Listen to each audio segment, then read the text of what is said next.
Hello everyone. Today we are going to learn the next concept of arithmetic progression from CBSE class 10 maths. In the last class we have already learned some basic concept of arithmetic progression and how to calculate the nth term of an AP. We have already learned the formula of an is equals to a1 plus n minus 1 d, where d is the common difference and n is the number of terms. But how to calculate sum of the terms in AP? हम किसी भी AP में उसकी terms का सम कैसे calculate करेंगे? So we have the formula of Sn. Sn equals to n by 2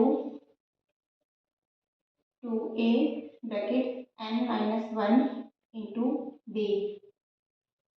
इस फॉर्मूले की हेल्प से हम किसी भी AP के सारे टर्म्स का सम निकाल सकते हैं। इस फॉर्मूले के अलावा हमारे पास एक फॉर्मूला और है। अगर हमें AB में लास्ट टर्म दिया गया है तो फॉर्मूला हो जाएगा Sn equals to n by 2 bracket a plus l, जहां पर l is the last term of AP। Formula discuss हो चुके हैं, so let's start the questions. सो हमें यहाँ पहला क्वेश्चन दिया गया है एक्सरसाइज 5.3 में फर्स्ट क्वेश्चन दिया गया है 2, 7, 12 और हमें इस AP का सम निकालना है 10th टर्म तक का। तो सबसे पहले हम इसमें A1 और D को डिफाइन कर लेते हैं। A1 यहाँ पर हमारा हो जाता है 2, कॉमन डिफरेंस यानी D हो जाएगा A2 माइनस A1 7 माइनस 2 यानी कि हो जाएगा 5 और n की वैल्यू हमें यहाँ 10 दी गई है। अब इसमें हम Sn का फॉर्मूला यूज करेंगे। Sn equals to n by 2 bracket 2a plus n minus 1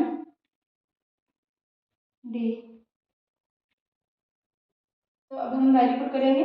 n की वैल्यू हमें 10 दी गई है, 10 by 2 मल्टीप्लाई में a की वैल्यू 2 दी गई है प्लस n की वैल्यू अगेन हमें 10 दी गई है, 10 माइनस 1 मल्टीप्लाई d की वैल्यू हमने 5 कैलकुलेट की थी। इसको सॉल्व करेंगे तो यहाँ तो आ जाएगा 5, तो ये हो जाएगा 5 2 ज़ा 4 प्लस n माइनस 1 करेंगे तो ये 9 हो जाएगा, 9 5 ज़ा 45। इसको सॉल्व करने पर ही आ जाएगा 49 मल्टीप्लाई 5। इसको सॉल्व करने पे आ जाएगा 405। S10 की वैल्यू आ गई हमारे पास 405। This is the final answer. Now move towards the next question. So the next question we have -37 -33 -29 और हमें इस AP का सम कैलकुलेट करना है 12th टर्म तक का। तो हम इसमें सबसे पहले A1 और D को कैलकुलेट कर लेते हैं। तो यहाँ से A1 की वैल्यू हो जाएगी -37, यहाँ पर D की वैल्यू हो जाएगी A2 माइनस A1, तो A2 है -33 माइनस का A1 यानी 37। इसको कैलकुलेट करने पर माइनस माइनस कैंसिल आउट हो जाएगा, तो ये हो जाएगा -33 प्लस 37 प्लस माइनस माइनस, लेकिन बड़ा नंबर पॉजिटिव है तो हमारा आंसर भी पॉजिटिव होगा। तो यहाँ से D की वैल्यू आ जाती है +4। यहाँ एक इम्पॉर्टेंट पॉइंट ये है कि AP में सारे टर्म्स नेगेटिव हैं लेकिन D की वैल्यू पॉजिटिव आ रही है। D की वैल्यू पॉजिटिव होगी या नेगेटिव, ये इस पर डिपेंड नहीं करता है कि AP में टर्म्स कैसे हैं, ये इस बात पर डिपेंड करता है कि AP में जो टर्म्स हैं वो कौन से ऑर्डर में है। अगर AP में सारे टर्म्स इंक्रीजिंग ऑर्डर में है तो D की वैल्यू हमेशा हमेशा पॉजिटिव आएगी, लेकिन अगर AP के जो टर्म्स हैं वो डिक्रीजिंग ऑर्डर में है तो D की वैल्यू नेगेटिव आएगी। तो नेक्स्ट हमें यहाँ n की वैल्यू दी हुई है 12। अब हम इसमें Sn का फॉर्मूला पुट करेंगे।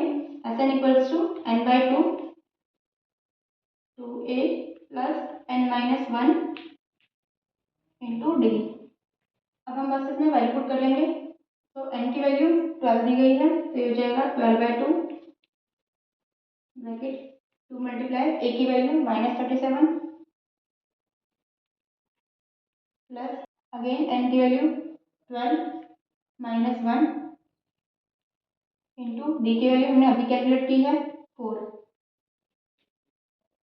तो इसको सॉल्व करने पर ये हो जाएगा यहाँ पे 6, तो ये हो जाएगा 6 37 मल्टीप्लाई 2 ये हो जाएगा -74